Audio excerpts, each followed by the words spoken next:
Hi, Mark T the Handyman here. Today we're going to go through a Hayward pool heater and how it works. So this is our Hayward pool heater and this is the screen. Right now the heater is off, and to get the heater to come on we'll need to push this button. But first we're going to tell you a little bit about the pool heater. The pool heater has one job, and that is to heat the water in the pool.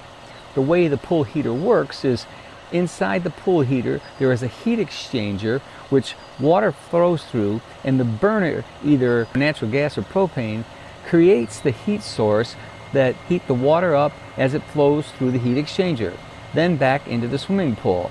The piping is simple. The water comes from the filter and goes through the pool heater and then into the pool. So the way we turn this on is we've got this little button right here. Right there, that's the off, that's for a sauna, and that's for the pool. If we push it one time, it goes to the sauna. Now, it doesn't really matter where you put it. It's just, if you have a sauna, you'll set it higher, but since we have a pool, we'll set it to the pool itself. That there is the temperature of the pool water. It's very hot here in Michigan these days, and the way you would get the pool heater to come on is you would set the pool temperature, which is right here, and that's just like a thermostat in your house. Right now we're set at 78, and we're going to turn that up just by pushing this button. Okay, so we've got it up to 85 in the pool, so we're going to have to set it above that. So we're going to set that right now above 85. We'll set it to 87, and the first thing the pool heater is going to do, it's going to purge the airflow. It hasn't done that yet, but it will do it in a second. And we should be able to hear that. In the background you can hear the pool pump. That noise we're listening to right now, that is the actual combustion fan motor, and what it's doing, it's purging any kind of gas that was unburned or any kind of air that's in there, and we're getting it out of the combustion chamber. And it's going to be maybe 10 seconds, 15 seconds, and then it's going to try to ignite. There, it just ignited just now, and you can hear that. And that'll stay lit until we reach this temperature of 87. You can see the little green LED that tells us that we are running as a heater. If I get an alarm, it'll be right there. One of the most common heating failure codes is the LO code. I'm going to simulate that by shutting off the pump. As you can see, as soon as I turned the pump off, it sensed that there was no water going through the heat exchanger, so it shut the heater off immediately. The reason for that is you do not want this to run without any water running through it. That's a very dangerous situation. If for some reason the water flow from the filter is low, the pool heater will not operate. Usually, if that happens, it's either a dirty sand filter, which means you will have to backwash the filter, or it could be a plugged pump strainer. That is the strainer basket that is directly in front of the pump. Another reason is a plugged pool skimmer basket, or maybe even the water level in the pool is below the skimmer. One more thing about the water flow is that the water flow will continue to go through the pool heater whether there is a heater on or off. The reason for that is to keep the chemicals that are in the pool along with the water flowing through the heat exchanger. It's keeping it from developing any type of scale or corrosion. I'm going to turn the pump back on, and this code should disappear. As you can hear, we now have water flow going through the pool heater, but it's still an alarm. There, it cleared just now. Okay, now it's running, and it's going to maintain that 85-degree temperature until it is satisfied, just like your home thermostat.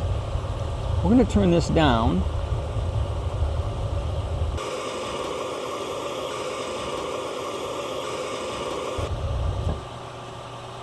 And it goes off just like your thermostat at home goes off.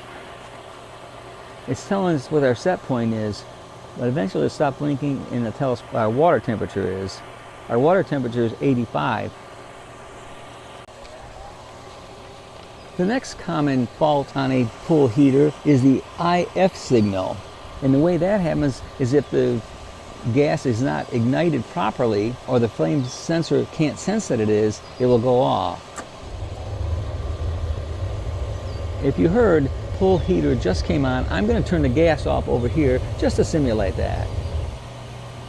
And you can see it went off immediately. As soon as it lost flame, it went off. Let's turn the gas back on because it's going to try to light right back up in a couple of minutes. Here it comes. There goes our pre-purge. And it should come right back on.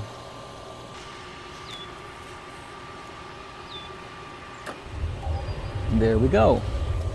Let's turn this back down and we'll get that to go off.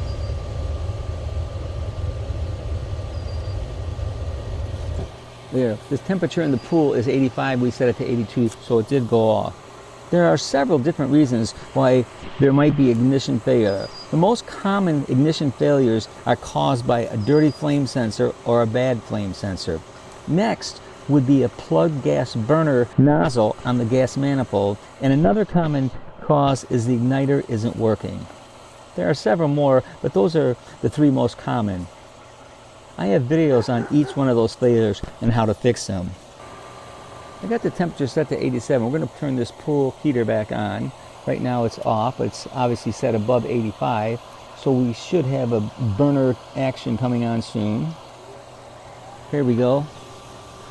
That's our combustion fan coming on, and it's purging all of our gases out of there.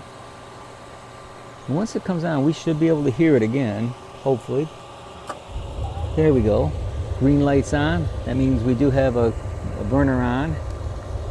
And one of the things right there, that's where our combustion fumes are coming out, our combustion gases. Very hot there. You can't hold your hand above it. You don't want to ever put anything on there, if only so it doesn't block the combustion, because then you'll have a problem with the pool heater.